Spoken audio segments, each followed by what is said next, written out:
મારા વાલા પ્રિયો, ઈસુ ખ્રિસ્તના નામમાં હું તમને શુભેચ્છા પાઠવું છું। શું આ એક સુંદર સ્થળ નથી? આ સમુદ્ર કિનારાની નજીક એક સુંદર સ્થળ છે। મેં તમને પહેલાથી જ સંત ફ્રાન્સિસ ઝેવિયર વિશે કહ્યું છે ને।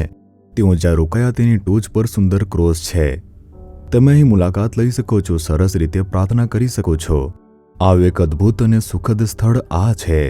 સારું, આજના દિવસે તમને કહેવા માટે એક વચન પરમેશ્વરે મને આપ્યું છે।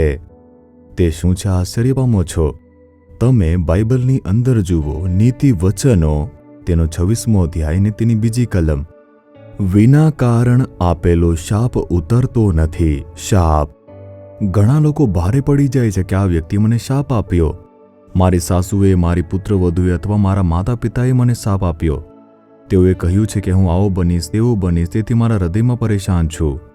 મારા કાર્યસ્થળમાં અથવા પડોશમાં કોઈએ મને શાપ આપ્યો છે અને મને એવું લાગે છે કે તે જ મારું અંત છે। આવી રીતે ઘણા લોકો ડરી રહ્યા છે। પણ બાઇબલની અંદર શું કહેવામાં આવ્યું છે? પ્રભુ શું કહે છે? વિના કારણનો શાપ ઉતરશે નહીં કે પૂર્ણ થશે નહીં।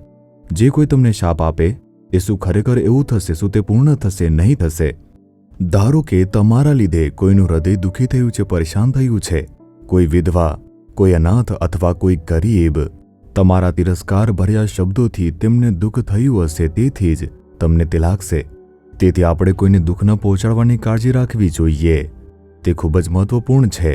તમારે વિધવાઓ અથવા તો અનાથ લોકો અથવા ગરીબોને ધિક્કારવું જોઈએ નહીં, તેમને દુઃખી કરવા ન જોઈએ। તેમના હૃદયમાં જે દુઃખ થાય છે તે પોતે જ શાપ બની જશે। તેથી આપણે કોઈને પણ દુઃખ ન પહોંચાડવાની કાળજી રાખવી જોઈએ, જેથી કોઈ પણ શાપ આવે નહીં। અને તેથી જે આવી પીડા છે તેમાંથી જો કોઈને દુઃખ નીકળે છે, જો તેમાંથી શાપ નીકળશે તો તે ચોક્કસ સાકાર થશે। નહીંતર જે ઈર્ષ્યા કે તેના જેવી બીજી કોઈ પણ બાબતથી આપણા ઉપર કહેવામાં આવેલા જે પણ શાપ છે અથવા જે શબ્દો છે તેનાથી ક્યારેય ડરશો નહીં। જો આપણે કંઈક ખોટું કર્યું હોય અને શાપ આવ્યો હોય તો તે જે શાપ હોય છે તે હંમેશા સાકાર થશે। અથવા કોઈ પરિવારે આપણા પૂર્વજોના પાપના કારણે આપણને શાપ આપ્યો હોય તો તે શાપમાં ચિંતા ન કરો। ગલાતી 3 અધ્યાય તેની 13મી કલમમાં કહે છે, ઈસુ વધસ્તંભ પર આપણા માટે શાપ બન્યા। તેમણે વધસ્તંભ પર કેવળ આપણા પાપોને બીમારીને સહન નથી કર્યા, પણ આપણા શાપને સહન કર્યો। કોઈ પણ શાપ કેમ ન હોય, ભલે તે આપણા વિરુદ્ધમાં કોઈ માણસો હોય તેમના તરફથી આવ્યો હોય, અથવા તો આપણા જીવનની અંદર પરમેશ્વરના વિરુદ્ધમાં આપણે કોઈ પાપ કર્યું હોય અને તે પાપના કારણે આપણા જીવનમાં કોઈ શાપ આવ્યો હોય, કોઈ પણ પ્રકારનો શાપ કેમ ન હોય, ઈશુના લોહીની અંદર કોઈ પણ શાપને બદલવાની શક્તિ છે, કેમ કે ઈશુ પર તે આપણા માટે શાપ બન્યા। કાંટાના મુકુટથી શણગારેલા હતા અને તે કાંટા શાપ દર્શાવે છે। માણસોના દરેક શાપને ઈશુએ પોતાના પર આવવા દીધો અને તેમણે વધસ્તંભ પર શાપ બન્યા। એટલા માટે જો તમે પ્રાર્થના કરો કે હે ઈશુ, તમે વધસ્તંભ ઉપર મારા માટે શાપ બન્યા અને ઈશુના નામે મને આ શાપમાંથી મુક્તિ આપી દો, તમારા બધા શાપના બંધનો તૂટી જશે અને પછી શાપ તે આશીર્વાદમાં ફેરવાઈ જશે। આ બીજો એક મહાન આશીર્વાદ છે જે આપણને ઈશુએ વધસ્તંભથી આપ્યો છે। અને તેથી કોઈના શાપથી તમે નિરાશ થશો નહીં અથવા ડરશો નહીં, કારણ વગરનો જે પણ શાપ હશે તે દરેક બધા આશીર્વાદ બની જશે।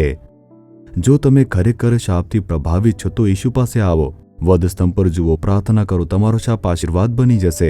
શું પ્રાર્થના કરશો? હે પિતા, તમે કહ્યું છે કારણ વગરનો શાપ તે ઉતરશે નહીં। પ્રભુ, જેમણે મને કારણ વગર શાપ આપ્યો તેમના માટે હું આશીર્વાદ આપું છું, પ્રાર્થના કરું છું, તે શાપ મને અસર કરશે નહીં। તે બદલ તમારી સ્તુતિ થાવ।